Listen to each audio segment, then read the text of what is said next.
Assalamualaikum warahmatullahi wabarakatuh. Perkenalkan, nama saya Ernida Khota Musyahadah dengan NIM 43020220024 akan menjelaskan materi mengenai faktor-faktor penggerak perilaku pada mata kuliah Psikologi Dakwah. Yang pertama ada pengertian perilaku. Menurut bahasa Indonesia, perilaku adalah tanggapan atau reaksi individu terhadap rangsangan atau lingkungan.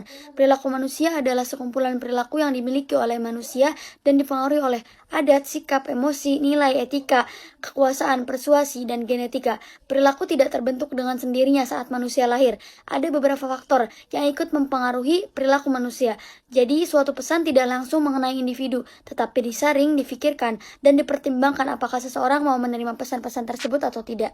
Selanjutnya ada jenis-jenis perilaku. Yang pertama, perilaku sadar, perilaku yang melalui kerja otak dan pusat susunan saraf. Yang kedua, perilaku tak sadar, perilaku yang spontan atau instinktif. Yang ketiga, ada perilaku tampak dan tidak tampak. Yang keempat, ada perilaku sederhana dan kompleks. Yang kelima, perilaku kognitif, efektif, konatif, dan psikomotor. Selanjutnya ada bentuk-bentuk perilaku. Menurut Noto Atmojo 2011, dilihat dari bentuk respon terhadap stimulus, maka perilaku dapat dibedakan menjadi dua. Yang pertama dalam bentuk pasif, yaitu bentuk terselubung atau tertutup. Stimulus yang masih terbatas pada perhatian, persepsi, pengetahuan, atau kesadaran dan sikap yang terjadi, dan belum dapat diamati secara jelas oleh orang lain. Yang kedua, perilaku terbuka. Respon terhadap stimulus tersebut sudah jelas dalam bentuk tindakan atau praktik yang dengan mudah dapat diamati atau dilihat oleh orang lain. Lalu faktor apa saja yang mempengaruhi perilaku seseorang?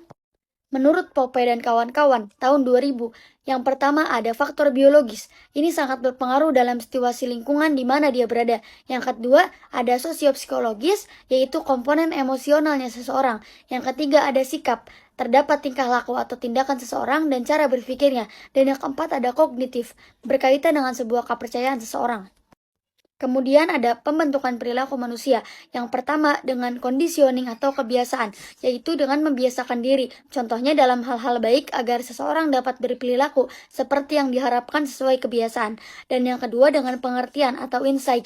Perilaku ini atas dasar pengertian dari dalam diri seseorang dan kesadarannya. Dengan begitu maka tercapailah pembentukan perilaku dengan pengertian.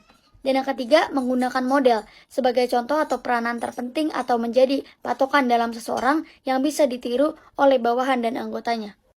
Selanjutnya ada teori perilaku manusia. Yang pertama ada teori insting, yang kedua ada teori dorongan, yang ketiga ada teori insensif, yang keempat ada teori atribut, dan yang kelima ada teori kognitif.